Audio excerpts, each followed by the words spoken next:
On the morning of March 14th, 2008, in the sprawling industrial corridors of Newark, New Jersey, a routine inventory check at the Consolidated Security Services cash processing facility revealed something that would send shockwaves through the entire armored car industry. Over the course of nearly 18 months, someone had been systematically stealing from one of the most secure cash handling operations on the East Coast. The total loss was staggering: $2.1 million, vanished in small, carefully calculated increments that had gone completely undetected by security systems, supervisors, and auditors alike. The thief wasn't some outside crew with elaborate plans and high-tech equipment. It wasn't a sophisticated hacking operation or a violent heist. Instead, it was the work of a single man who had spent years earning the trust of his employers, understanding every weakness in their system, and exploiting them with patience that bordered on obsession. Darius Coleman had been a model employee for 6 years, a decorated veteran who handled millions of dollars every single week without incident. His supervisors praised his reliability. His colleagues considered him a friend. And for over a year, he had been stealing from them in amounts so small that nobody noticed the money was gone. What made Coleman's scheme remarkable wasn't just the amount he stole or the length of time he maintained it. It was the discipline, the restraint, and the almost invisible method he employed. He never got greedy. He never deviated from his carefully constructed pattern. He simply took what he believed the system would never miss in ways the system was never designed to detect. For 18 months, his plan worked flawlessly. He might have continued indefinitely, retiring with his secret fortune intact, if not for a single careless mistake on an otherwise ordinary Tuesday afternoon. One $20 bill, left behind in a place it should never have been, would ultimately unravel everything. This is the story of how America's most trusted cash handlers can become its most successful thieves, and how even the most perfect crime can be undone by the smallest oversight. Before we dive deeper into this incredible story, let us know in the comments where you're watching from. We'd love to hear from you. And don't forget to hit that subscribe button so you never miss any of our upcoming videos. Darius Coleman grew up in the Wequahic neighborhood of Newark, where trust was currency and reputation meant everything. His father had worked at the Port Newark container terminal for 30 years, and his mother was a nurse at University Hospital. They raised Darius with an understanding that honest work and steady commitment were the path to stability. After graduating from Wequahic High School in 1995, Coleman enlisted in the Army, serving as a financial management technician at Fort Hood in Texas. He handled military payroll and cash operations for 4 years, developing an intimate understanding of money counting procedures, security protocols, and the human psychology of cash handling operations. When Coleman returned to Newark in 1990, he found a city transformed by economic pressure and diminishing opportunities. The manufacturing jobs his father's generation had relied on were disappearing. Coleman tried several positions, working as a bank teller, then as a warehouse supervisor, before finding his calling at Consolidated Security Services in 2002. CSS was one of the largest armored car companies serving the tri-state area, moving cash between banks, retail businesses, casinos, and Federal Reserve facilities. The job paid $42,000 a year with benefits, solid money for steady work, and Coleman approached it with military precision. For the first 4 years, Darius Coleman was exactly what CSS wanted in an employee. He arrived early, stayed late when needed, and handled his routes with meticulous attention to detail. He worked primarily as an armored car guard, making pickups and deliveries across northern New Jersey, but his real expertise came from his time working inside the CSS processing facility on Frillinghuisen Avenue. The facility was where all the cash from hundreds of businesses across the region was counted, sorted, verified, and prepared for bank deposits. On any given day, millions of dollars moved through that building. Coleman understood the facility's rhythms like few others. He knew that processing procedures were designed around speed and volume rather than perfection. He knew that small discrepancies were common in high-volume cash handling, written off as counting errors or reconciliation issues. He knew that surveillance cameras focused on the main counting areas, but had blind spots in the corridors and storage section. Most importantly, he understood that the system trusted its senior employees almost completely once they'd proven themselves reliable over time. By 2006, Coleman's financial situation had changed dramatically. His mother's medical bills from a stroke had exhausted the family's savings. His younger sister needed help with college tuition. Coleman himself was trying to save for a house, hoping to move his girlfriend and their infant daughter out of their cramped apartment in the iron-bound district. His salary, once adequate, now felt suffocating. He worked overtime whenever possible, picked up extra shifts, but the mathematics were brutal. He was moving millions of dollars every week while barely making enough to cover his own rent. The idea came to him gradually, not as a sudden criminal inspiration, but as a slow realization of possibility. During late-night processing shifts, Coleman would handle bags of cash from retail businesses, restaurants, and small stores. These bags often contained messy, unsorted bills, 20s and 50s mixed with 1s and 5s, all requiring counting and verification. The process generated constant minor discrepancies. A bag marked as containing $4,000 might count out to $3,980 or $4,040. These variations were noted, adjusted, and generally attributed to merchant counting errors. The businesses themselves rarely disputed the final counts. The system had built-in tolerances for human error. Coleman began running mental calculations. If he took just a few bills from high-volume bags during processing, amounts small enough to fall within typical error ranges, would anyone notice? If he was careful, patient, and never greedy, could he supplement his income without triggering any alarms? The more he considered it, the more feasible it seemed. The risk wasn't in the taking itself, but in the pattern. The moment he got greedy, the moment he took too much too fast, the system would notice. But if he maintained discipline, if he treated it like a long-term investment rather than a quick score, the opportunity seemed almost gift-wrapped. For 3 months in the spring of 2006, Coleman did nothing but observe and plan. He studied the processing schedules, identifying which shifts were busiest and most chaotic. He noted which supervisors were most attentive and which were more focused on keeping the operation moving quickly. He analyzed the surveillance camera coverage, understanding exactly where their blind spots existed. He studied the paperwork flow, learning how discrepancies were documented and investigated. He researched money laundering techniques online, understanding how to slowly introduce cash back into legitimate circulation without triggering bank reporting requirements. He approached his research with the same methodical discipline he'd learned in the military. Coleman's plan was elegant in its simplicity. He would take small amounts, never more than a few $100s per shift, and only from bags that already showed signs of merchant counting errors. He would work exclusively during high-volume night shifts when the pressure to process quickly was highest. He would never take sequentially numbered bills that might be tracked. He would never take from the same business type repeatedly, rotating between retail, restaurant, and entertainment venue deposits. He would document every theft in a private log, ensuring he never accidentally exceeded safe limits or established patterns that auditors might detect. Most critically, Coleman would never spend the money immediately or in noticeable ways.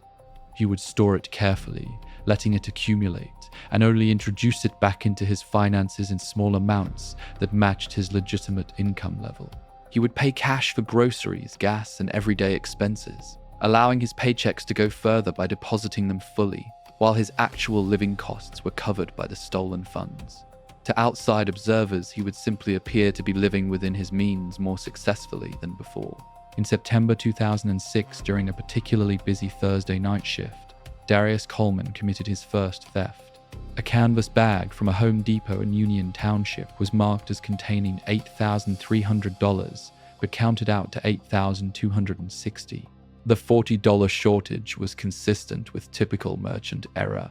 During the recording process, Coleman pocketed 6 $20 bills from the bag before documenting the final count, as $8,140. The discrepancy was noted on the processing sheet as merchant error and required no further investigation. The missing $120 vanished into the statistical noise of high-volume cash handling. Coleman went home that morning with his heart pounding and $120 in his jacket pocket. He expected immediate consequences, convinced that somehow the theft would be detected and traced back to him, but nothing happened. The next shift proceeded normally. No supervisors pulled him aside. No security reviews were initiated. The system had absorbed the loss exactly as he predicted it would. He had proven the concept. Now he just needed the discipline to maintain it. Over the following 18 months, Coleman developed his theft operation into a careful routine.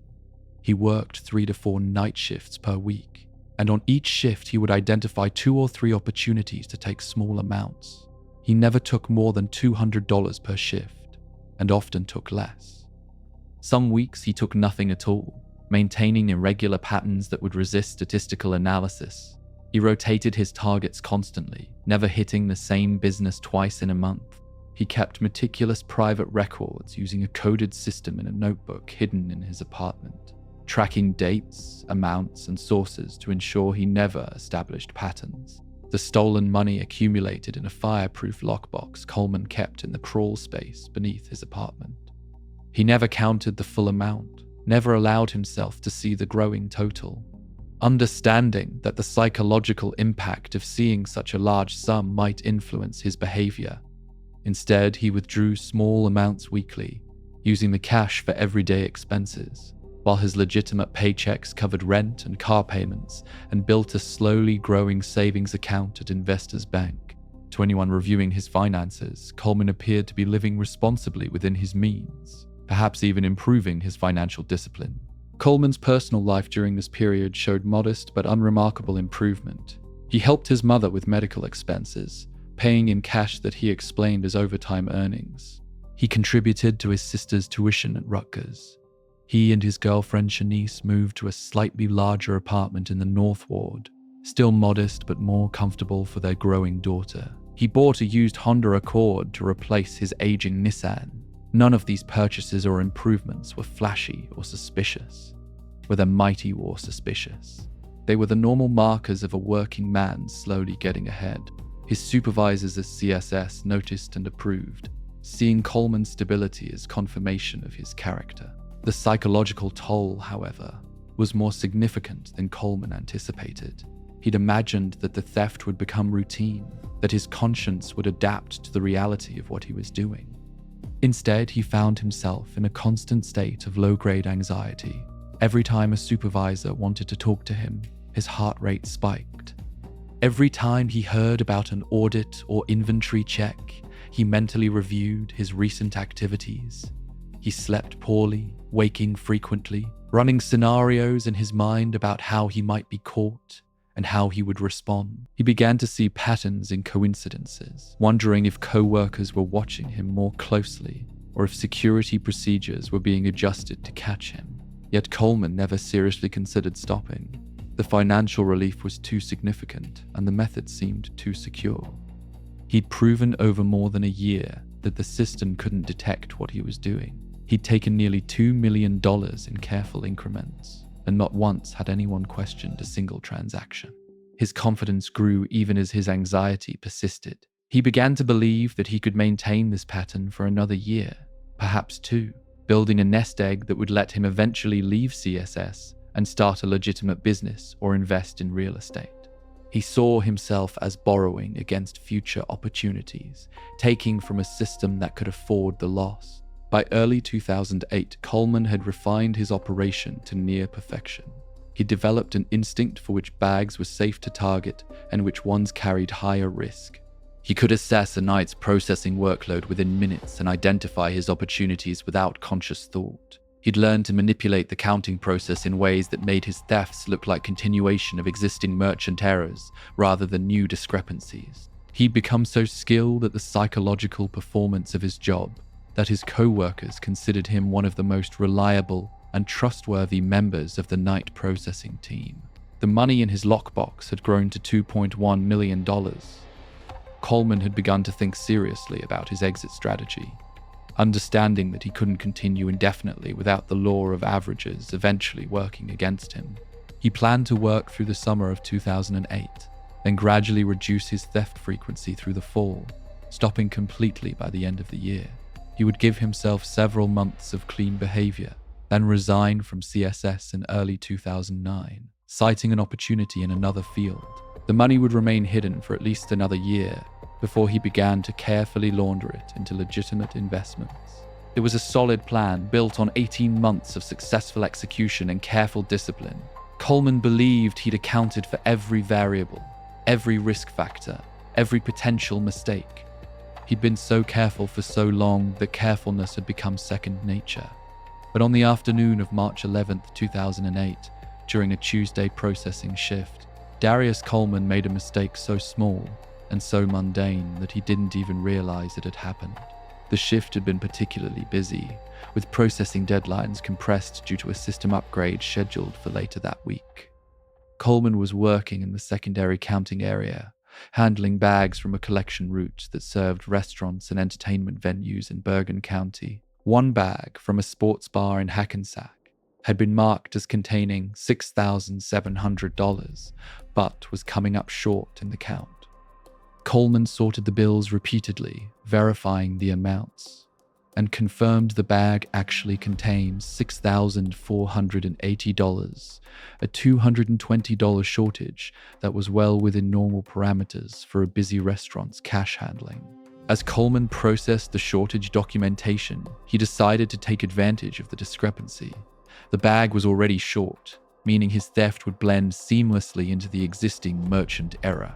He pocketed 8 $20 bills, then documented the final count as $6,320. The total discrepancy of $380 would be attributed entirely to the sports bar's counting mistake.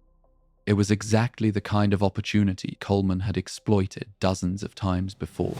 What Coleman didn't realize was that during the process of pocketing the bills, one $20 note had slipped from his grip and fallen behind the counting station. The bill had landed in a narrow gap between the workstation and the wall, completely out of sight from his position. Coleman finished his documentation, sealed the bag, and moved on to the next processing task. The fallen bill remained where it had landed, invisible and forgotten. 3 days later, on Friday morning, March 14th, a cleaning crew working through the facility discovered the $20 bill during a routine deep cleaning of the processing areas. The crew supervisor, following standard protocol for any found currency, placed the bill in an envelope and reported it to facility management. The discovery itself wasn't particularly unusual. Occasionally, bills would fall during processing and be found during cleaning. However, the location where this bill was found raised immediate questions. Kenneth Martinez, the CSS facility security director, examined the situation that afternoon. The bill had been found behind a counting station that wasn't typically used for loose cash handling. That particular station was primarily used for documentation and bag verification, not for counting individual bills. Martinez reviewed the surveillance footage from the previous week, focusing on the station where the bill was discovered. The footage showed multiple employees working in that area, but one person appeared on camera more frequently than others during the time frame when the bill would have been dropped. Darius Coleman had worked 3 shifts in that area during the week of March 10 through 12. Martinez noted this in his initial report but didn't initially consider it suspicious. Coleman was a trusted employee with 6 years of spotless service. However, Martinez's job required him to investigate all anomalies thoroughly, regardless of who was involved. He began a more detailed review of the processing records from those 3 shifts, looking for any irregularities. What Martinez found during his review triggered immediate concern. During Coleman's shift on March 11th, there had been an unusually high number of merchant shortage reports. 5 separate bags showing counting discrepancies totaling nearly $900 in shortages. While merchant errors were common, that particular concentration on a single shift was statistically unusual. Martinez expanded his review, pulling processing records from Coleman's shifts over the previous 3 months. The pattern that emerged was subtle but undeniable. Shifts where Coleman worked in the processing area showed consistently higher rates of merchant shortages than shifts worked by other employees. The differences weren't dramatic enough to have triggered automatic auditing flags, but when isolated and analyzed, they formed a clear statistical anomaly. Martinez brought his findings to the CSS regional director, and by Monday, March 17th, a full internal investigation was underway. Coleman noticed the changed atmosphere immediately. Supervisors who normally nodded greetings were now studying him carefully. He was asked to work different stations than usual, paired with senior employees rather than working independently. His processing paperwork was being reviewed more carefully before being filed. He recognized the signs of increased scrutiny, and his long-standing anxiety crystallized into something approaching panic. On March 19th, Coleman was called into a meeting with facility management and was confronted with the statistical analysis of merchant shortages. He was asked directly if he could explain why his shifts showed higher discrepancy rates than others. Coleman's carefully prepared explanations about processing speed and error detection suddenly felt hollow and unconvincing. He insisted he'd done nothing wrong, that he'd always followed proper procedures, but he could see in their faces that they didn't believe him. He was suspended pending further investigation. The formal audit that followed was comprehensive and devastating. Investigators expanded their analysis backward through 18 months of processing records, isolating every shift Coleman had worked and comparing shortage rates against facility averages. The pattern was consistent throughout. They interviewed his co-workers, reviewed surveillance footage, and analyzed his personal financial records after obtaining a warrant. They discovered the modest improvements in his lifestyle, the cash payments, the slightly too comfortable living situation for someone earning $42,000 annually.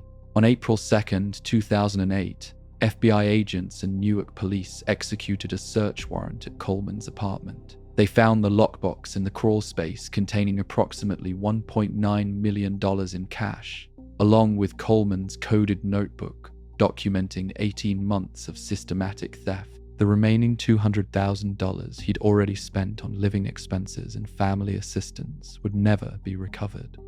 Darius Coleman was arrested and charged with theft, money laundering, and fraud. His bail was set at $500,000, an amount impossible for him to meet. He remained in Essex County Jail awaiting trial, trying to process how a single misplaced $20 bill had unraveled everything he'd built. The investigation that followed Coleman's arrest revealed the full scope of his operation and exposed critical vulnerabilities in armored car industry security practices. CSS's auditing systems had been designed to catch large-scale theft or sudden suspicious activity, but were blind to slow, incremental theft that mimicked normal processing errors. The company's statistical analysis tools existed, but hadn't been configured to detect the kind of pattern Coleman created. The surveillance system had blind spots that Coleman had identified and exploited. Most significantly, the culture of trust around long-term employees had created a security gap, where proven reliability became a shield against scrutiny. Coleman's defense attorney tried to argue that the prosecution couldn't prove the exact amount stolen, that the statistical analysis was circumstantial, and that the cash found in his apartment might have come from legitimate sources. But the coded notebook was damning evidence, and when forensic accountants matched Coleman's records to specific processing discrepancies, the case became airtight. Coleman's military training and documented understanding of cash handling procedures actually worked against him, proving he had the sophistication to execute exactly the kind of theft the evidence suggested. In November 2008, facing overwhelming evidence and the prospect of decades in federal prison, Darius Coleman accepted a plea agreement. He pleaded guilty to theft and money laundering charges, admitting to stealing $2.1 million over 18 months. In exchange for his cooperation and full disclosure of his methods, prosecutors recommended a sentence of 12 years in federal prison, followed by 5 years of supervised release. The judge accepted the agreement, and Coleman was transferred to Federal Correctional Institution Fort Dix to begin serving his sentence. The money recovered from Coleman's apartment was returned to Consolidated Security Services, which used it to partially reimburse the businesses that had been victimized by his theft. However, the $200,000 Coleman had already spent was lost forever, distributed across 18 months of living expenses and family assistance. His mother, sister, girlfriend, and daughter were devastated, their lives upended by the revelation that the improved stability they'd enjoyed had been built on stolen money. CSS underwent a complete overhaul of its security and auditing procedures following Coleman's arrest. The company implemented advanced statistical analysis software designed to detect exactly the kind of incremental theft patterns Coleman had exploited. They added surveillance coverage to eliminate blind spots, increased random auditing of individual employee shifts, and created a culture where even trusted employees faced regular verification of their work. The changes were expensive but necessary, and within a year, the armored car industry nationwide had adopted similar reforms based on the Coleman case. For investigators, Coleman's theft became a case study in how sophisticated insider threats operate and how even perfect systems have exploitable weaknesses.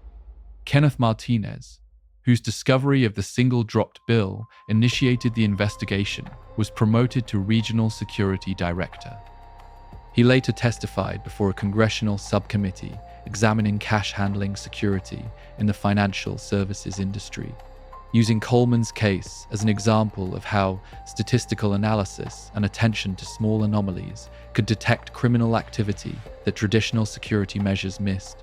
The irony of Coleman's downfall wasn't lost on anyone involved in the case. After 18 months of near-perfect execution, maintaining rigid discipline, and avoiding every major pitfall of theft operations, he was caught because of a single $20 bill that slipped from his fingers during a routine task.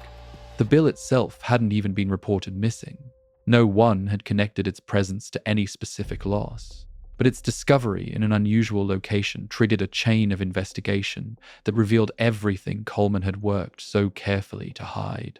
Darius Coleman served 10 years of his sentence before being released on supervised parole in November 2018. He returned to Newark to a drastically changed landscape, both personally and professionally. His relationship with Shanice had ended during his incarceration. His daughter, who had been 2 years old when he was arrested, was now 12 and struggled to reconcile the father she barely remembered with the reality of his crime. His mother had passed away in 2013 while he was in prison, something he carried with particular grief, knowing that his theft had been partially motivated by trying to help her. Employment prospects for a convicted felon were limited, and Coleman found work in a warehouse making $15 an hour with no access to cash handling of any kind. He attended mandated financial counseling and spoke occasionally to criminology students about insider theft, using his case as a cautionary tale about how rationalization and incremental choices can lead to devastating consequences. He maintained that he never intended to hurt anyone, that he'd convinced himself he was taking from a system that could afford it, rather than stealing from real people. The victims whose businesses had been affected by his theft saw it differently. The legacy of Darius Coleman's crime extends beyond his personal story. His case fundamentally changed how the armored car industry approaches internal security and employee oversight. The statistical analysis techniques developed to detect his pattern of theft are now standard across cash handling operations nationwide. Insurance companies adjusted their coverage requirements for armored car services, mandating more sophisticated auditing and surveillance systems. Law enforcement agencies incorporated his methods into training programs about financial crimes and insider threats. Most significantly, Coleman's story became a stark reminder that the weakest point in any security system is often the trusted insider who understands its vulnerabilities. His military precision, his patience, his careful discipline, all the qualities that made him a valuable employee were the same qualities that made him a successful thief. For nearly 2 years, those qualities allowed him to steal over $2 million without detection, and in the end, his downfall came not from any flaw in his planning or execution, but from a moment of pure chance. A single bill falling in the wrong place at the wrong time. The question that lingered after Coleman's conviction was how many others might be operating similar schemes, taking small amounts over long periods, staying below detection thresholds, using patience and discipline to steal fortunes that no one notices are missing. Coleman's discovery was accidental, triggered by a random cleaning crew finding a dropped bill. How many others were still out there, their crimes undetected, their patience still holding, their discipline still intact? In the end, Darius Coleman's $2 million theft lasted 18 months and changed an industry. His perfect crime was undone by a $20 bill and the diligent investigator who refused to dismiss an anomaly as meaningless.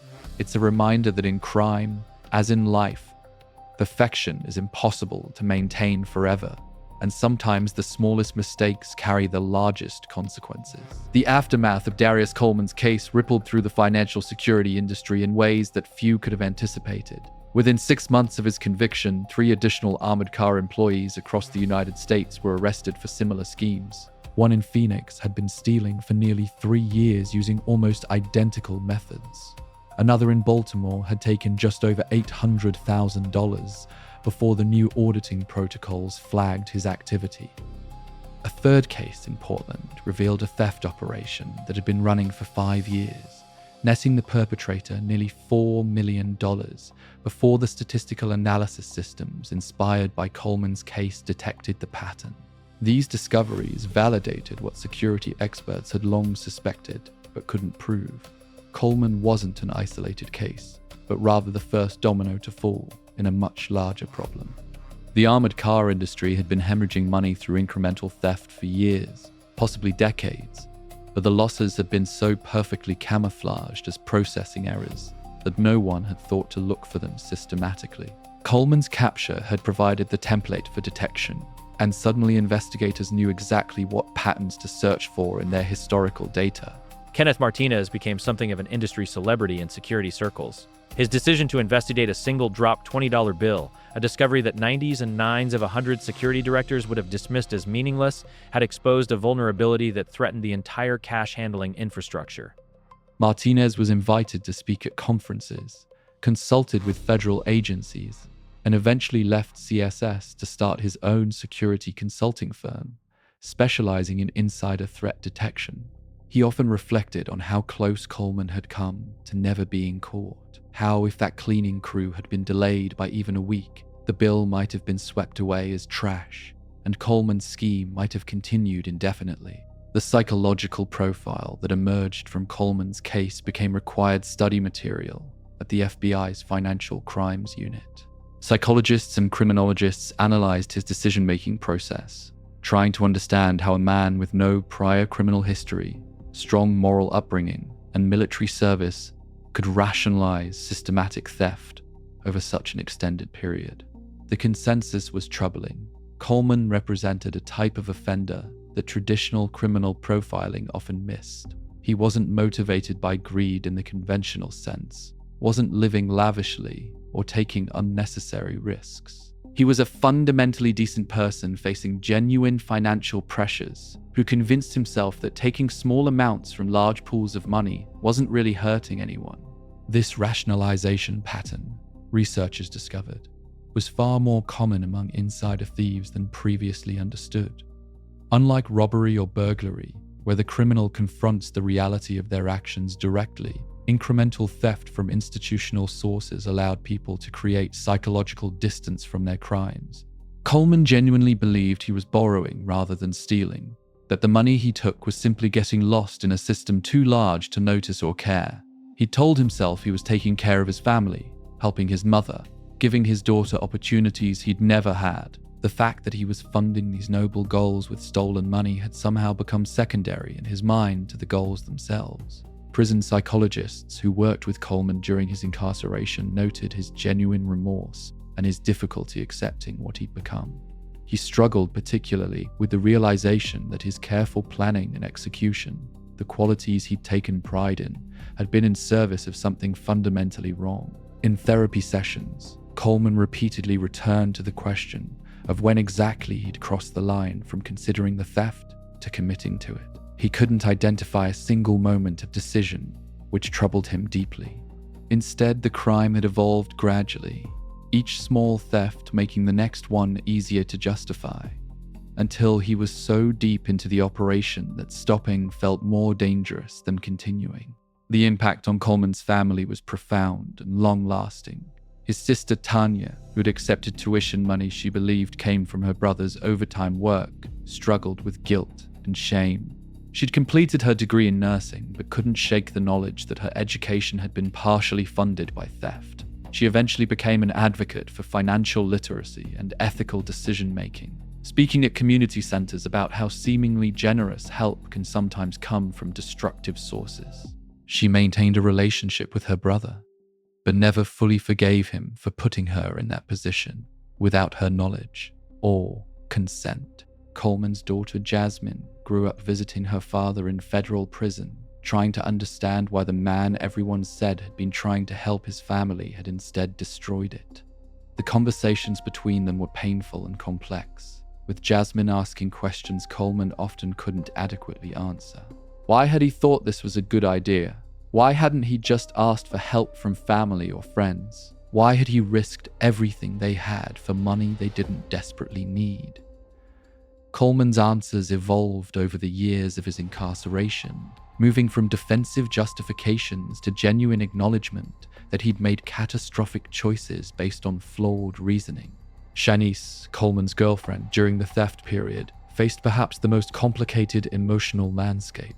She'd genuinely not known about the stolen money, had believed Coleman when he attributed their improved financial situation to overtime and better budgeting.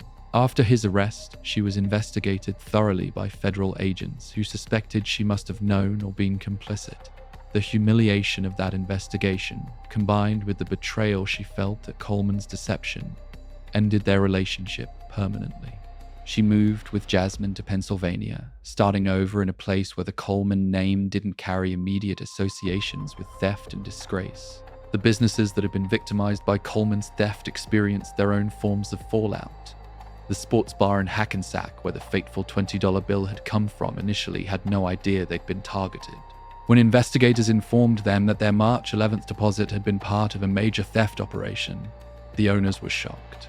They'd trusted CSS completely, never imagining that their cash was vulnerable during the armored car processing.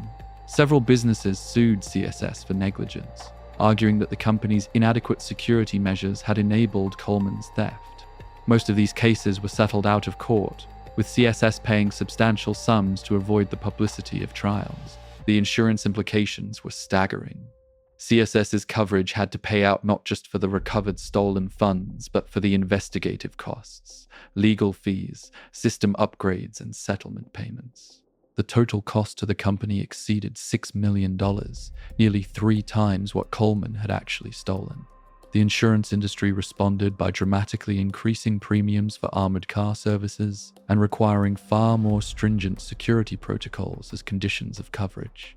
Smaller armored car companies, unable to afford the new insurance rates or required security investments, went out of business or were absorbed by larger firms. For Consolidated Security Services itself, the Coleman case represented an existential crisis.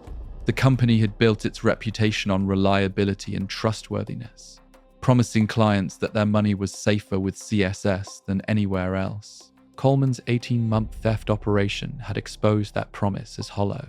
Several major clients, including 2 casino operations and a regional bank chain, terminated their contracts with CSS in the wake of the scandal.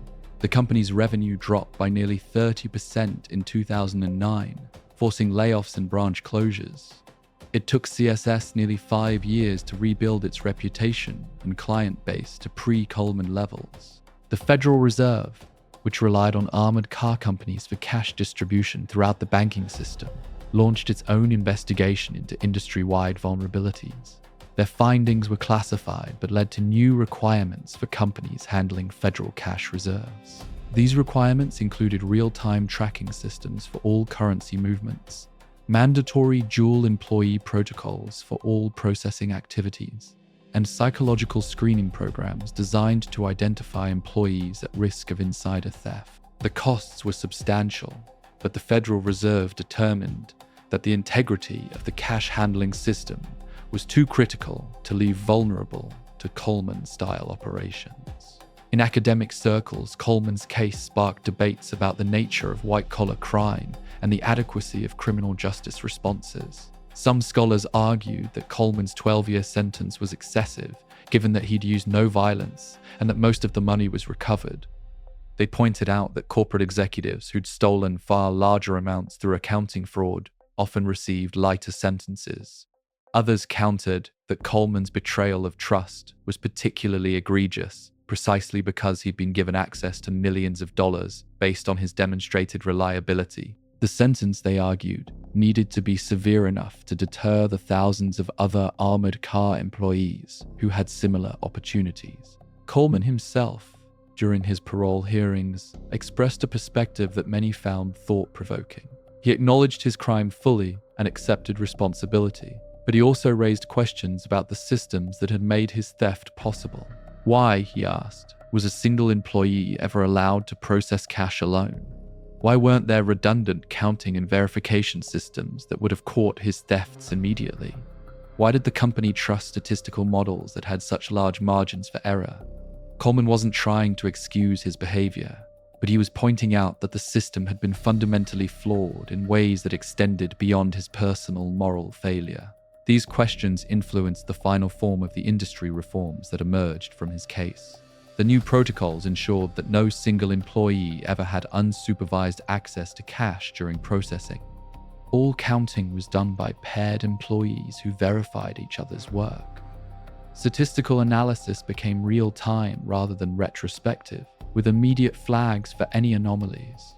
The culture of trust that had allowed Coleman to operate for 18 months was replaced by a culture of constant verification, where trust had to be earned anew with every transaction. By the time Coleman was released in 2018, the armored car industry he'd worked in had been completely transformed. The job he'd once held no longer existed in the form he'd known it. The vulnerabilities he'd exploited had been systematically eliminated. In a perverse way, his crime had made the system stronger, though at tremendous cost to himself, his family, his victims, and his employer. Whether that constituted any form of redemption was a question Coleman continued to grapple with years after his release. The story of Darius Coleman and the $2 million theft that ended with a single drop $20 bill remains one of the most studied cases in financial crime investigation. It's taught at police academies and business schools, analyzed in security conferences and psychology programs. The case demonstrated how insider threats operate, how statistical analysis can detect seemingly invisible crimes, and how even the most carefully planned operations can be undone by the smallest accidents of chance. Most importantly, it serves as a reminder that in any system handling valuable assets, the human element remains both the greatest strength and the most significant vulnerability.